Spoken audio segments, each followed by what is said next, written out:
And finally, we get to the women, the 2025-2026 Grand Prix assignment overview for the women. The heartbreak discipline. Pairs and women, but especially women, is going to be so stressful for me this season. We know that Kaori Sakamoto, Wakaba Higuchi, Brady Tennell are just amongst the few for which this will be their last competitive season. So this is for me the end of an era. Literally the end of an era, which is like I've been watching these skaters since junior. Wakaba, Higuchi, Kaori Sakamoto. I saw their junior competitions. Now to see the ending of their career, it just feels like the end of an era. And then you're adding Brady Tennell, who fought so hard to get back, to her previous shape so she can compete for the Olympics. She's also ending her career. And I think is this the third or the fourth Olympic cycle for Kaori and Wakaba? I know it's the third for Brady Tennell, but is this the third or the fourth Olympic cycle for Kaori and Wakaba? I'm going to have to look it up because I can't remember off the top of my head. I mean, guys, in a sport where skaters retire at 16 and they literally need a new hip by 18, it is amazing that these women have given nearly 15 years to this sport. I don't have enough words to say for them. Given that this is likely their last season, I will empty the entire candle aisle at the $1.25 tree. Several $1.25 tree. I've actually did a Google map. There are three $1.25 trees that I can easily get to. Their candle aisles will be emptied out because I will be lighting all the candles. And also now, guys, I don't know if you guys noticed, side notes, but $1.25 tree now have these $5 scented candles. I bought one the other day. Very nice. The room smelled very nice. It was a vanilla brand. Very nice. Back to the main topic, which is a lot of Dollar Tree candles are going to be burned this season for this group of women. What can I say? Maybe finally the judges will stop shitting all over Wakaba for once. Maybe. I would like to see that happen for the last season of her career.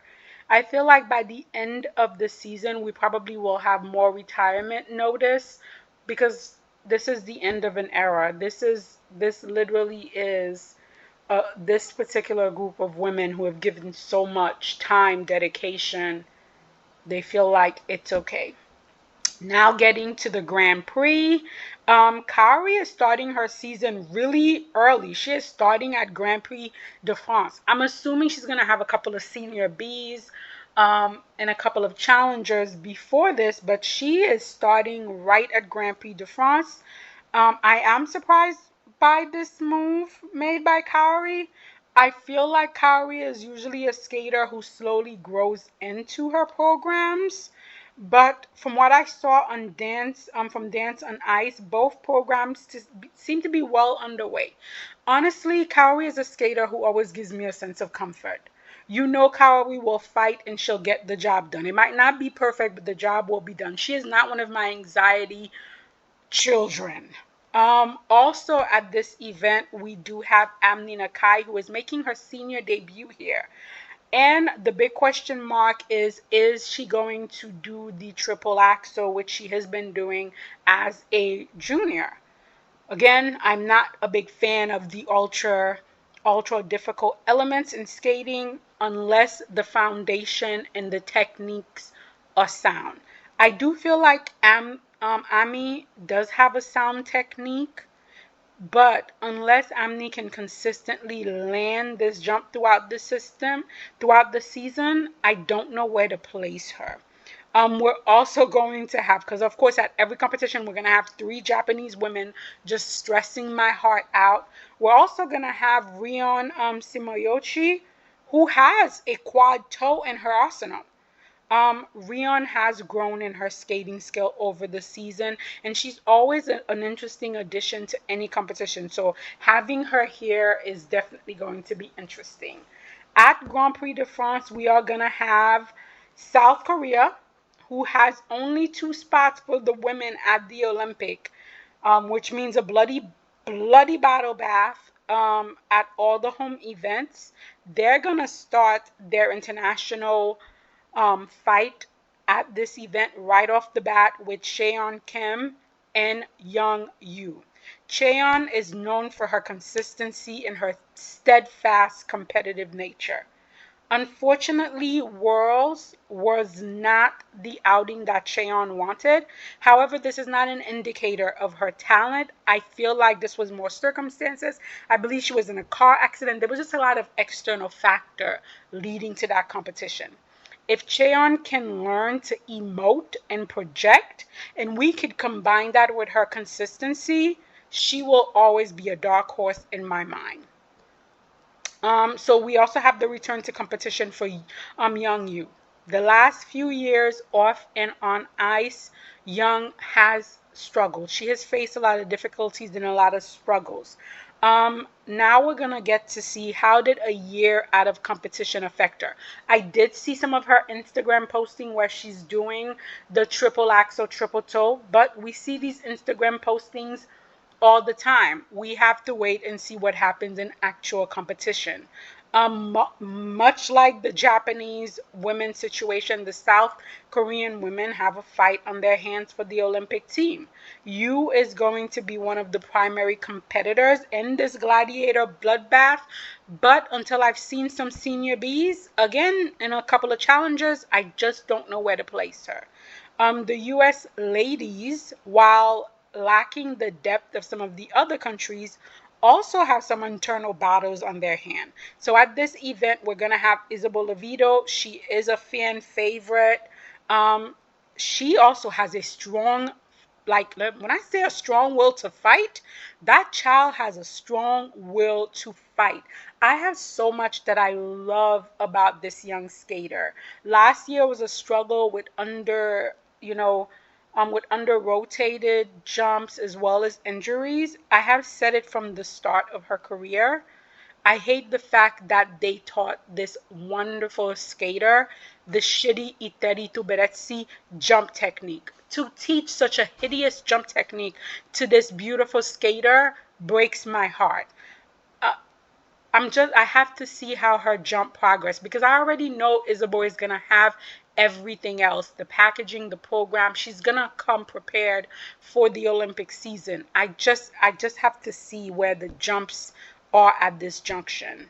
Another US lady making her attempt at the Olympic is going to be Elise Lynn Gracie. Endless potential and such a great start last season. Elise just failed to capitalize on her strong start and ended up struggling throughout the season.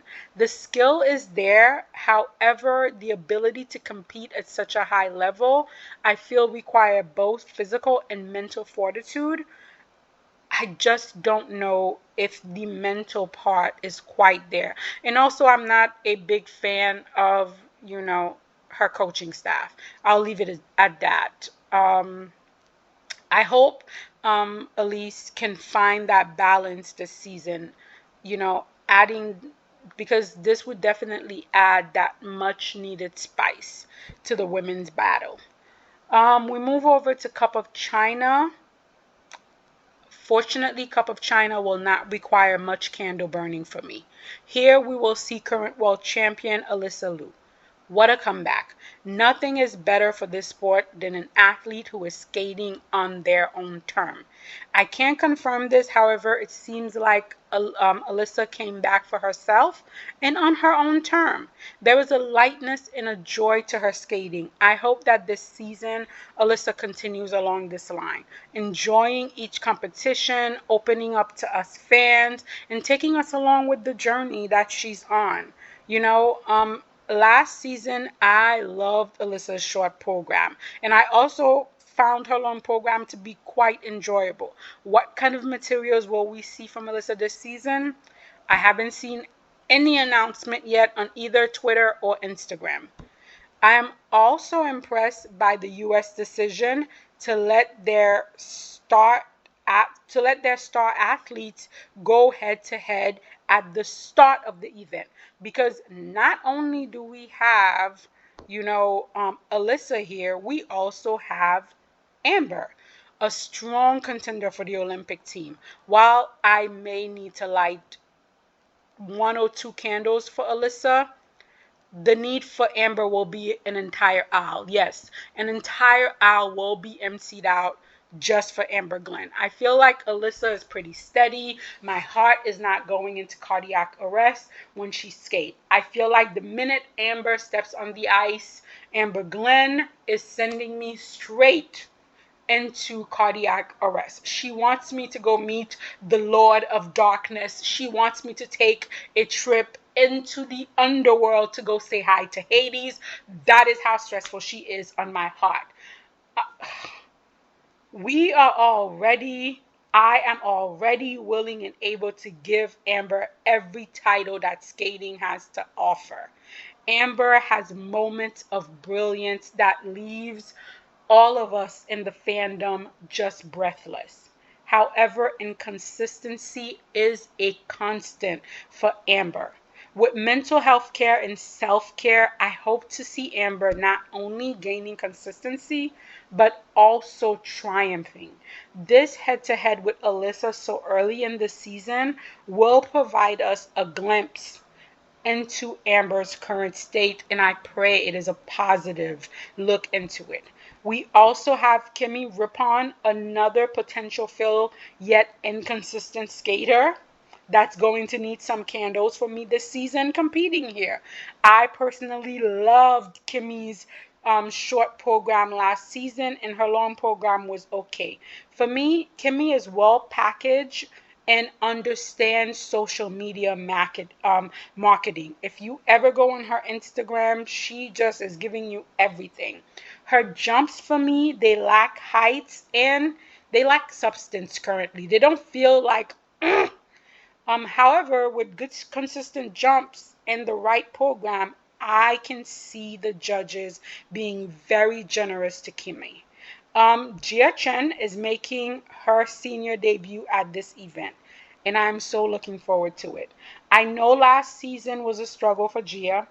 Doing her final season on the junior circuit, many expected to see a legendary battle between Jia Shen and Mao Shimada.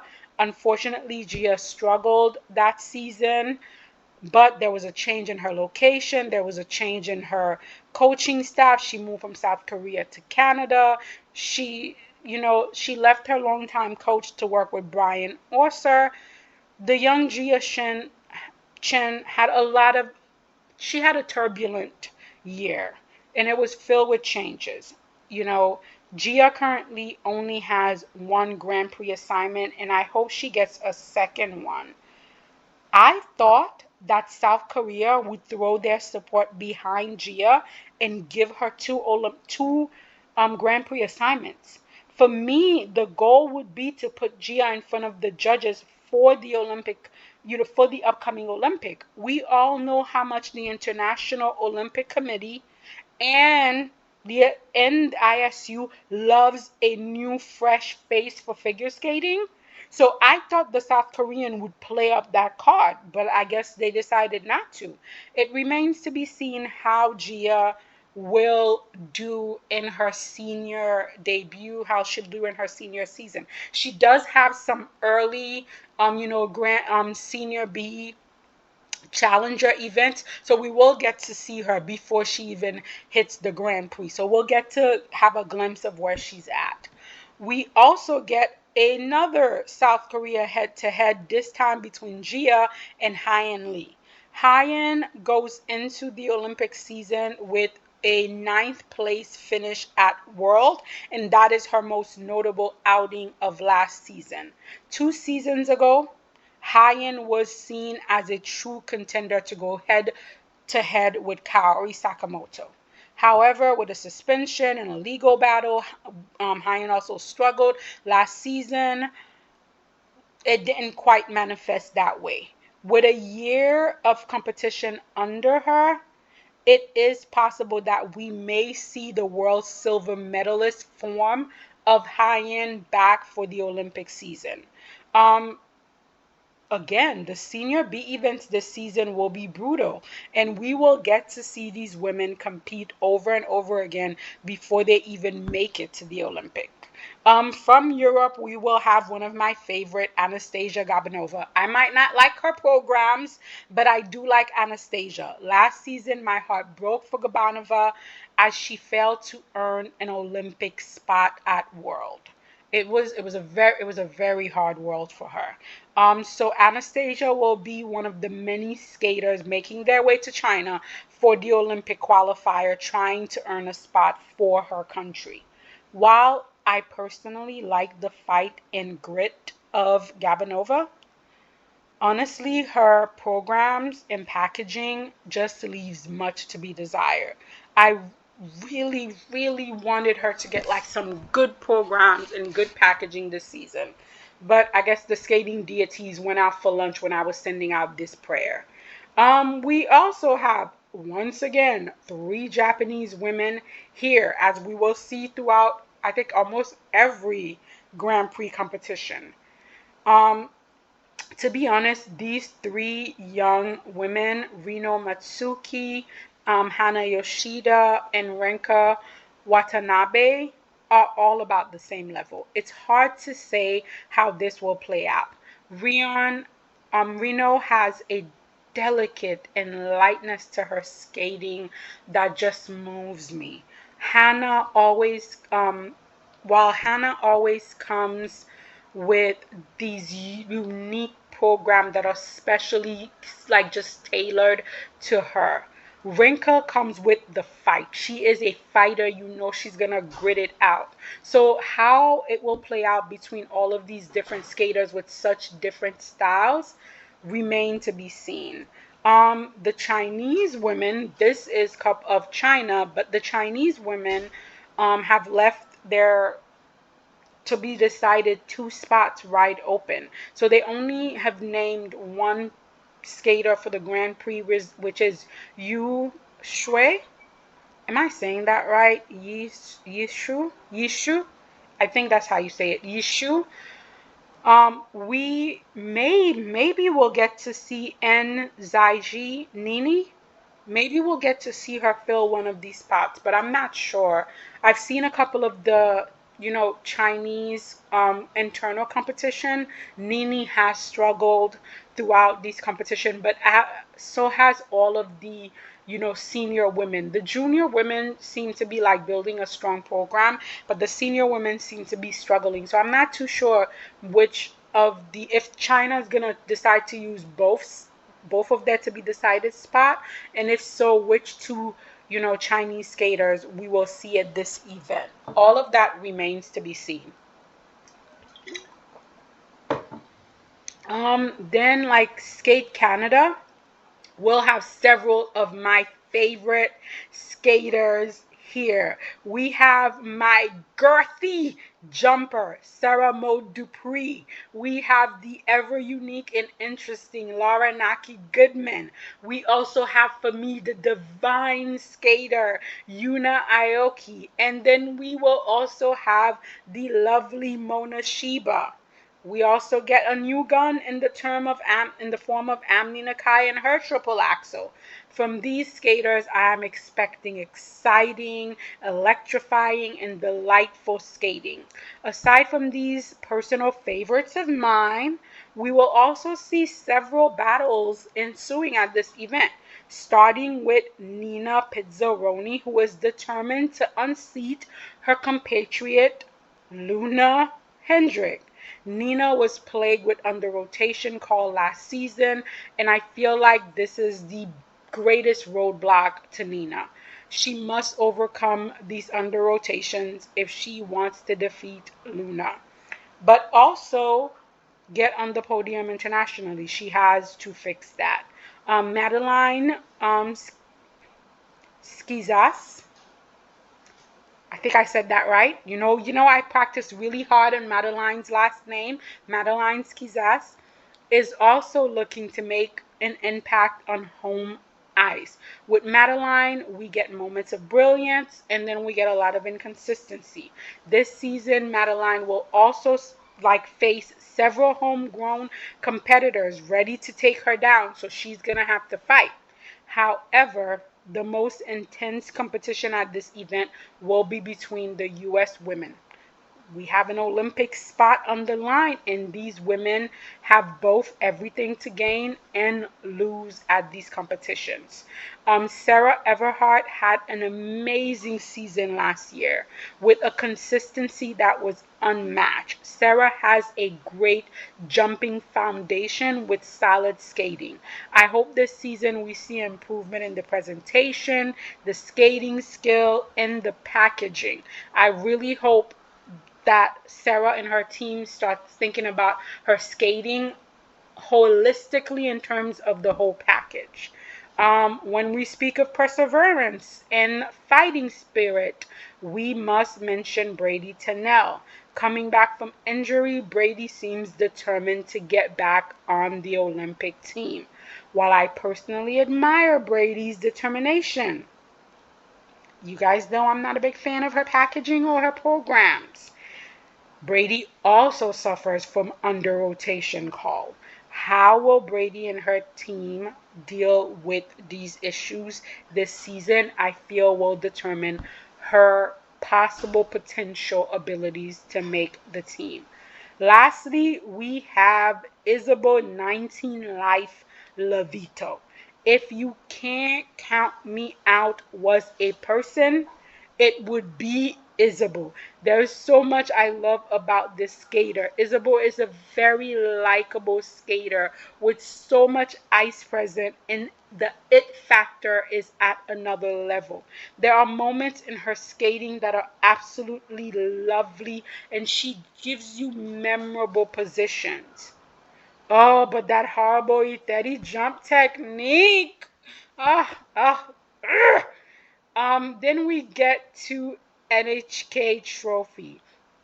This is just set up to make me cry because they literally have two of my favorite skaters going head to head. Here we will see Wakaba Higuchi going up against Kaori Sakamoto.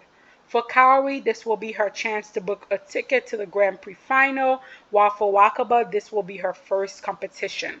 I'm not sure which senior B or challenger Wakaba will be doing, but we are hopefully she does some, or else we're not going to get to see her until way, way, way later in the season. Kaori is without a doubt one of the favorites heading into the Olympic season. Last season was not a banger for Kaori. We did not get to see peak shape Kaori, but while this may concern some, for me this was ideal. Skating is filled with ups and downs, and peaking at the right time often plays a determining role. My hope is for Kaori to give us peak Kaori at the Olympic. She could have little ups and downs throughout the season, but when we get to the Olympic, for her to just put the smacketh downeth, for us to be like, do you smell what Kaori is skating? That's what I would love to see for Kaori. I feel like the layout of her jumps will probably be a major determining factor for Kaori. Her technical potential is limited because she has no ultra C elements, so she has no difficult elements. And some of her jumps can be questionable sometimes, but when the jumps are on, they are girthy, they are powerful, especially her double axe, so that goes on forever. So we will have to wait and see. Now, Wakaba is a hill that I will die on.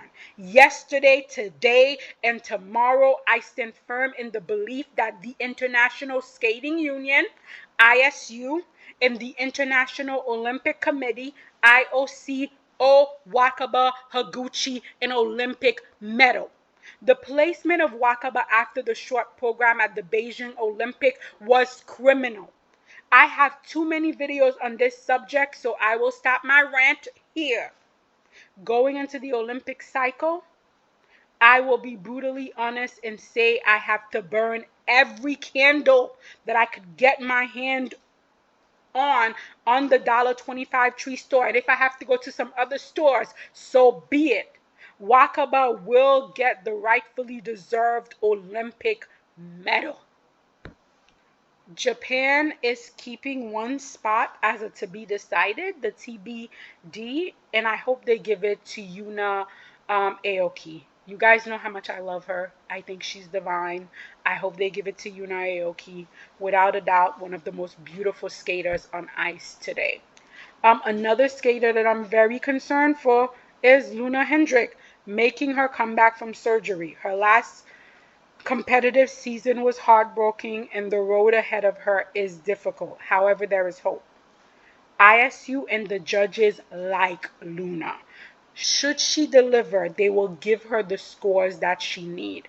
My problem is Luna's packaging in her program.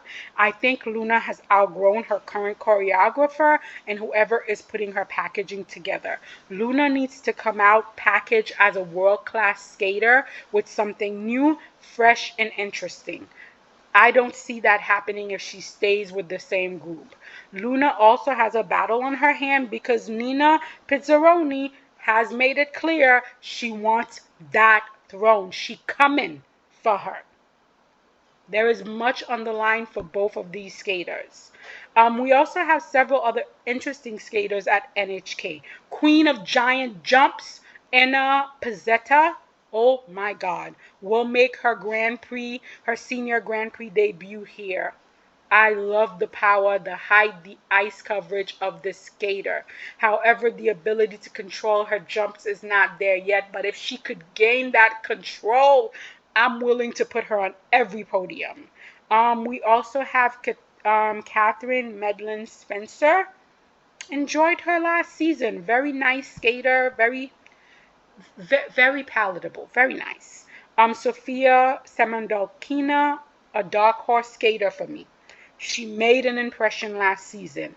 We are likely to see a very generous uptake in her PCS scores this season if she could be consistent. If Sophia continues with her technical consistency, the judges will definitely reward her in terms of her PCS score. So we're definitely likely to see that from Sophia next season. Yu Young will be making her second outing of the Grand Prix here. No stranger to a fight for an Olympic berth. I feel like you will need to have a strong showing for her to really have a successful campaign. Another dark horse in this race is going to be Kemi Rippon.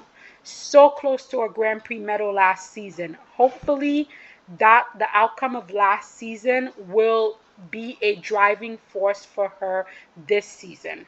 We also have another head-to-head from the American women here, with Sarah Everhart facing off against Elise Lynn Gracie. The two very different skaters with the same aim. They both won that Olympic spot. If we go by last season, Sarah, with her nerves of steel and consistency, is miles ahead of Elise. However, last season, Sarah was coming in as an underdog with little to no expectation or pressure. However, things are different this season. Sarah is now one of the favorite U.S. ladies. How will this pressure affect Sarah? We don't know. But she comes across as a fighter, so I could see her definitely dealing with the pressure and rising above it. Elise, on the other hand, comes in as a redeemer. Last season, she started off brilliantly. However, the rest of the season was a struggle. Now, with an Olympic spot on the line, Elise needs not only a brilliant start, but also consistency in a clean season. Elise has what it takes to be in the conversation. However, that competitive mindset, which leads to champion rising in times of struggle, is not something everyone has. Can Elise manage to get that? We're going to have to wait and see. Then we have Skate America. We have a back-to-back for my beloved Wakaba Higuchi.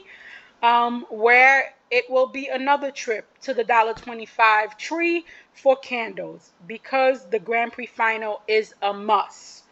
It is a must. Japan also comes in strong here with Rika Watanabe and Hana Yoshida. Both of these women have triple axels in their arsenals. Will they choose to bring out those triple axels? Given the depth of the Japanese women's fields, I feel like the skaters will have to bring everything they can and then some. We're going to have to wait and see. The Korean women will also have a showdown here between Cheon Kim and Hyein Lee. This will probably be one of the many competition where we see these two competing against each other because we know that South Korea loves to compete their skaters to death. They need to beat them to the ground so that they can't make it to they can't make the distance. They just can't make it to the distance because they're exhausted. Again, Cheon Kim has a new coaching staff. I'm not crazy about it, but we'll have to see. Lee will continue her comeback and trying to get her name into the conversation. We also have two fans' favorites here in the name of Ekaterina Kedakova and Laura Naki Goodman. From Laura, we will get imaginative, we will get interesting, we will get unique. While from Ekaterina, we will probably get her programs are very dramatic this season. So you know what? I don't know what we will get from Ekaterina. I do know that last season Ekaterina struggled with her jumps. I'm hoping that the team took the time to work on that and we're going to see some improvement this season. Anastasia Gabanova will make her second appearance here. And like always, the tech callers will play a major role for Anastasia. If the tech caller isn't a 30 fan, then poor Anastasia is going to get every jump call. If the tech caller is a regular tech caller, then maybe Anastasia will get some favors. We just don't know. U.S. figure skating made a bold move and decided that their to be decided their TBT spot early in this season. And so in addition to Alyssa Liu, we will likely be seeing Star Andrew and Josephine Lee, which are the two skaters that were given the two spots that U.S. figure skating were holding on to. Star Andrew always has a few good outing every season. We will likely see a good outing here at the Grand Prix event, or we'll see a good outing for her at U.S. Nationals. Josephine Lee will make her senior Grand Prix debut at this event, and I really hope this is a great outing for her.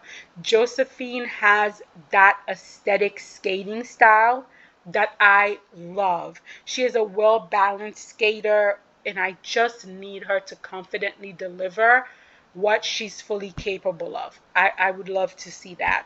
And then finally, we make our way to Finlandia, the final event in this series of bloodbath, with everyone trying to make that last desperate dash. Japan hates me. At one event, we have two skaters, Mona Shiba and Rino Matsuki, two skaters that I can see becoming stars of their generation. Everything that I love about skating: edge control, knee bend, glide, ice coverage, emotional connection, performance, and more. These two skaters have it and then some. And to now have them go head ahead and tell me to pick one? Nah, get out of here with that.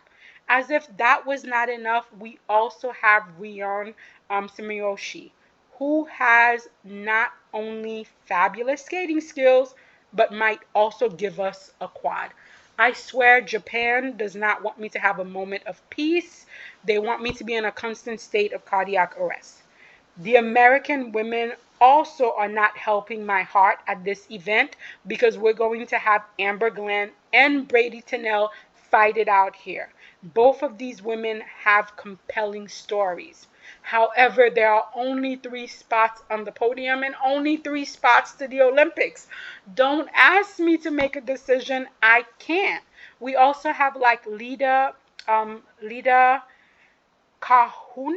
I just butchered that name, guys. Tell me how to say it in the comments.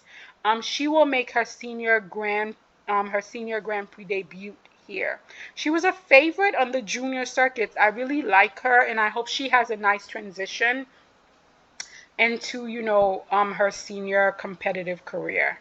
Nina Penchokina and Madeline Skizas will both continue their attempt to put and keep their name in the conversation for the Olympic here.